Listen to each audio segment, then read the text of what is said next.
Our topic is Introduction of SwiftUI Development Environment. In this chapter, we are going to cover project creation, canvas options and understanding, library options and its understanding. So three main points we need to understand before starting SwiftUI. It will give us a strong confidence. By that, we can just develop beautiful things. So we'll go and just create one new project. There are some platforms, multi-platform: iOS, macOS, watchOS, tvOS, visionOS. At a time, one battle, we'll go with the iOS and we'll learn how to create a project. So SwiftUI first step project we can create here. Team will be none, and interface will be SwiftUI rather than storyboard, and language will be Swift. Storage, we should not go with the core data and all, and we will uncheck the include test itself, because we just want to understand three things right now. So something like that, we can create a project. Once we'll create the project, it will ask you the destination. I'll add it into the SwiftUI intro. Go and just create this project. Once we'll create this project, it will not come with the traditional approach. Main is not attached with the app delegate, and strange app is there. So app is a simple protocol which is asking a scene, and scene is asking the view. Don't worry about these things, we'll understand this later into the next chapter. Info is giving you all the information, no changes, just scene and other manifest information is removed from here because it started from app protocol. So be in habit, like we can go and check its protocol and its definition and keep continuously read them. Now we need to come on the content view. So this content view is loaded with the view is a protocol, and it is a value type. On the struct, it is defining the body. Whenever any data will get changed, it should trigger this body and it should render again. So strong logics are there, we'll cover them later. First we need to understand the step 2. So project creation we understood, canvas option understanding we need to understand. We have to focus on small things first, and then we will be ready to take strong challenges and complex UIs. So this is a preview, and it's loaded with this sign. If you will go and check, this is a macro. So macro sign is there, and it will ask you always a view on the main thread, and view, whatever view we are going to create, that we can test through this preview macro of the Swift UI facility. So if I will remove it, you will see canvas is gone, and if I will add this, it will come here. Now if I can just add 2 more content view or something like that, one more content view 2 is available. So this is the 2, but preview is giving me only 1 because I added the content view here. So if I will add the content view 2, then what will happen? Fail to build content view because result of content view initialize is unused. Okay, so this is saying like it will at a time one view. So as we saw, this is giving you the one view option. So no worries, we can just check single view nicely. So this is the feature this SwiftUI is giving us to test everything without clicking on the play button.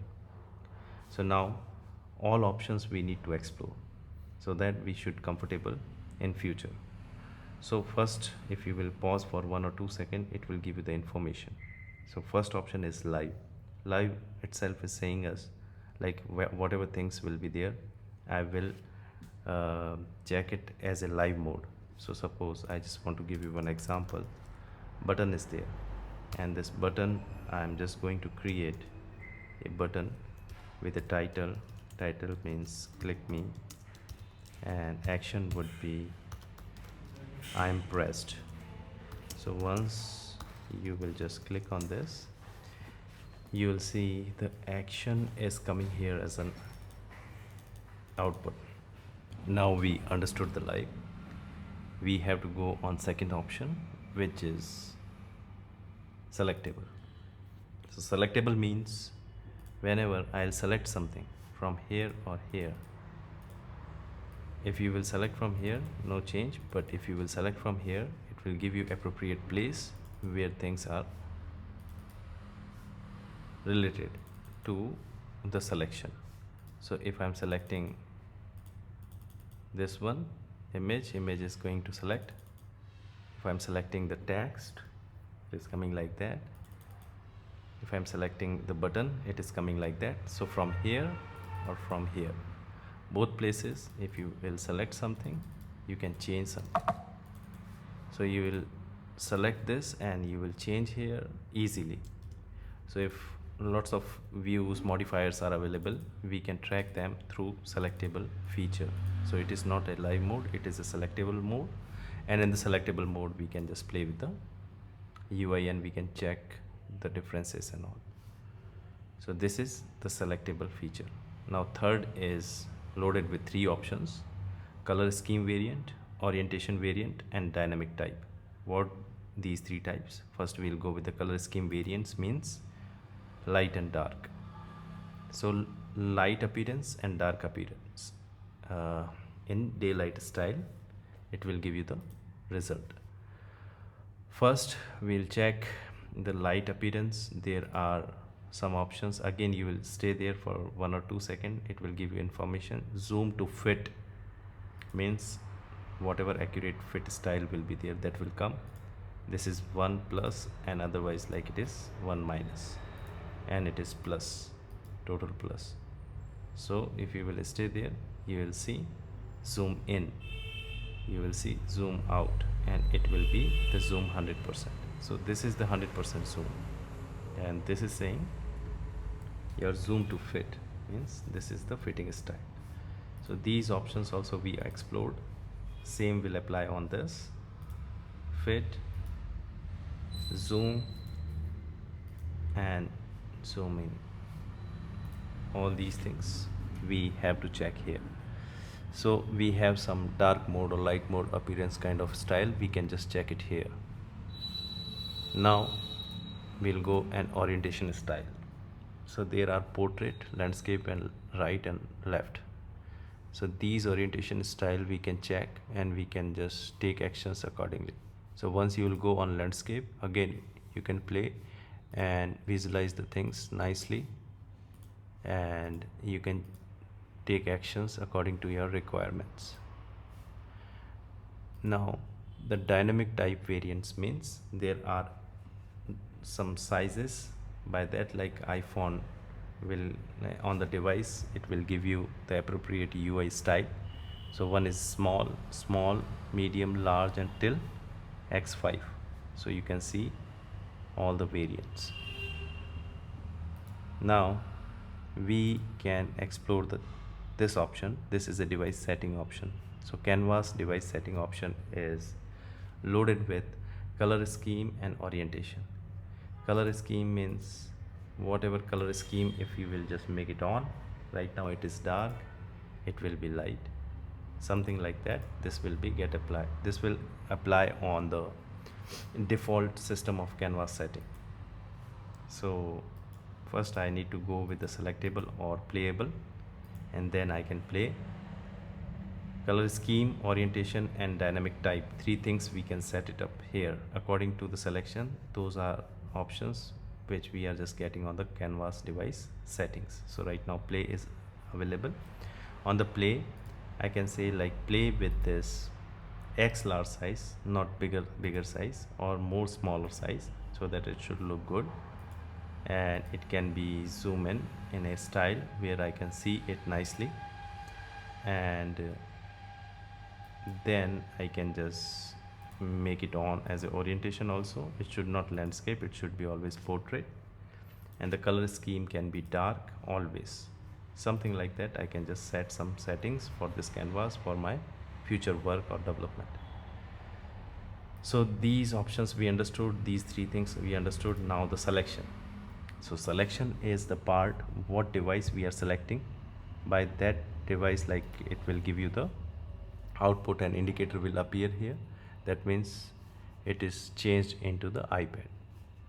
So it is changed into the iPhone Touch ID or something like else. It indicator will be there on the content view, and once it will get finished, it will convert into the selected device. It usually take some time, but the best feature is, if you are not able to get result quickly, you can come and back and forth, and you will see it will appear there.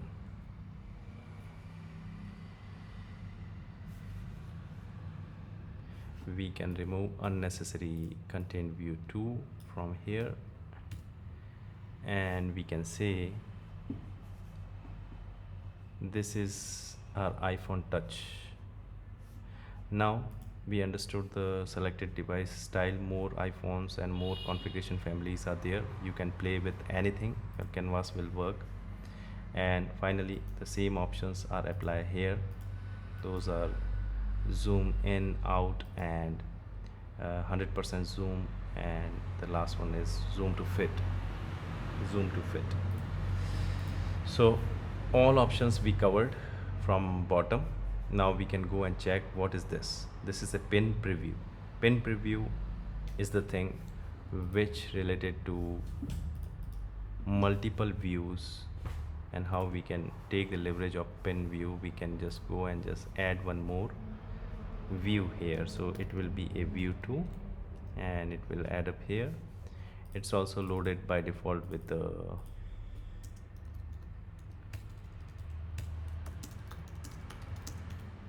view 2.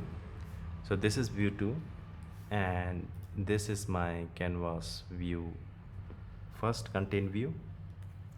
So if I'm just saying, like, I just want to work parallelly, so whenever if I will select the view 2, my second preview of view 1 will be not present here. So if I just want to check that one also with the view 2, how I can do? So I will go to the content view. I'll say, please pin me. Whenever you will go, take me into that canvas with the current existing view. So content view is there with view 2. So now we pin the content view. Whenever we want any work, we can just play here nicely, it will update. And also if we want to go to the content view, we can see this view as well, and we can work over there as well. So if I will go and just say something like this, this is a content view, and if I just want to play with that, I can play with that as well. If I will select this and corresponding place, I can update the values. So this is the feature where we pin the view. And if I just want to see the view 2 option with the content view selection, then what I can do is I will again do the reciprocal, view 2 pinned into the content view. So now if you will go and just check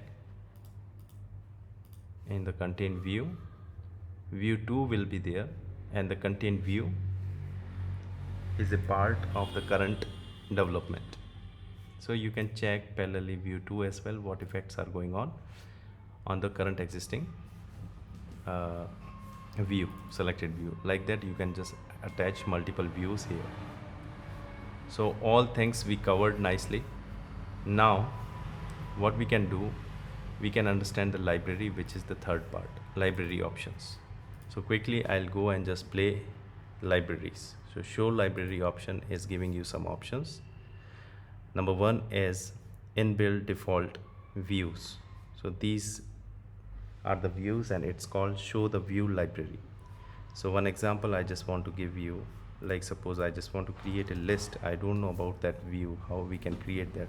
Swift is giving you the facility to create list from here.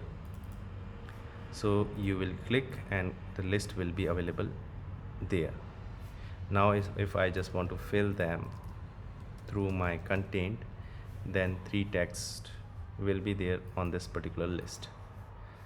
So like that you can just play with the SwiftUI options, and you can just understand them easily through this first option, which is views. So all the views are available. You can just take anything. Suppose you will add the button, it will lift the button and add here. We don't need to worry about the code snippet. So this is the button again, it is coming here at the down. So this we understood. Now we can move forward and check the second option, which is modifier. Modifier means like image scale large, foreground style, tint. These are modifiers, and these are attached to one image. So SwiftUI is going as a declarative syntax, and we can just take those modifiers, whatever modifiers, inbuilt modifiers are there, we can use them nicely. One example I just want to give you of an alert. If we'll go with the alert, so there is an example of alert, item selectable, detail, and something like that. You can just select and alert will be there. So this is a older alert, but yeah, we can just make a direct alert through the modifier, which is coming like that alert, and this can be a title, and this title can be your title. And binding means it will ask you for a state, which can be nothing simple, it is a boolean. So is presented, you can say bool, and it can be a false. So at the very first time, if you will go, it will say please give me a is presented binding bool. So state is there, we are sending the state. Binding, inside that internally binding is holding the state, demanding the state is presented boolean. Now actions can be anything. Actions is saying give me a view, so I'll give my view like text, or you can say simply okay, and is presented on the toggle button, you can simply say button title alert, or here you can is presented, you can toggle it. That's all. So alert is coming here. If you are not in selectable, if you are in play, you can check title is coming with the text okay, and once you will click this, automatically it will vanish. So something like that. These are the modifiers, the second modifiers, and those have some code, and they automatically can come here, and we can take the leverage of these modifiers. So popovers, so I don't know about the popover code, it will give me a popover modifier which will be something like that. All right, so we can just play with that nicely in future. Slowly and gradually we'll understand everything. And the third one is your snippets library. Snippets library means whatever custom snippets you are creating, that will be appear here. That is into UI kit as well. From here or from selectable style, you can create a code snippet and add it here. It will be there in your list. So like that, I have created some snippets already, and those are there. So if you will go with the app delegate setup and you will click on this, the whole class whatever I have created, it is coming here. So these are snippets, custom snippets collection, and other snippets given by Apple, those are also there, we can use them. Now this is a media library. Media library means some media, if I will add into assets, that will reflect there. So suppose I just want to add one image set, and that image set can be a small image, and this image should come into my library then. So this is coming here into my library. Now what is this? This is a color set. So accent color is a default color, universal. If I just want to add one more color here, so I'll go with the color set, and this is my white color set. So this can be a white color set which is coming over there on my selected area, and I can use this anywhere into my code. So this will be the last option, which is symbols library, means whatever symbols you are using. Right now they are using glow, so I can just replace it through my square arrow, so it will be the square arrow. So it's pretty simple, pretty easy to understand, and we can just say like it is pretty cool.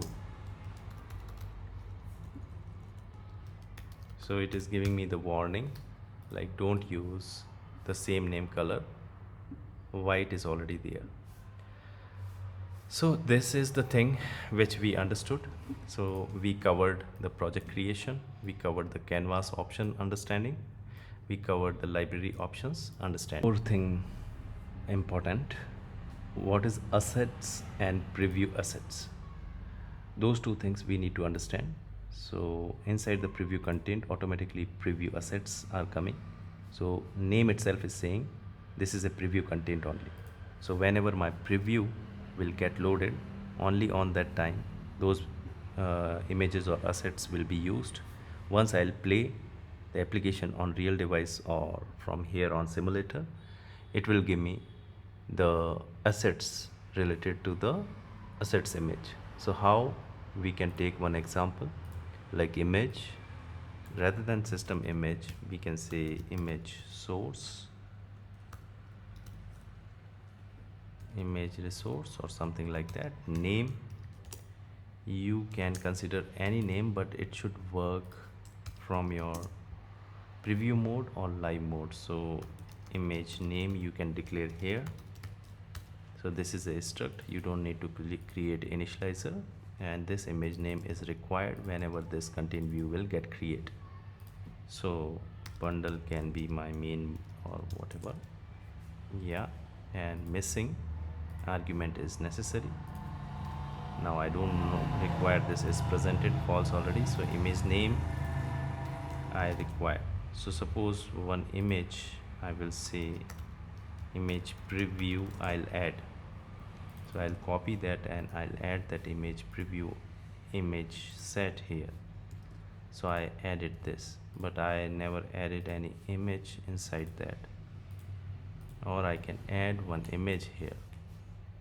Once this will get done, inside this also I can create one image set, and I can say image live, and this can be my image live, and I will add one image here.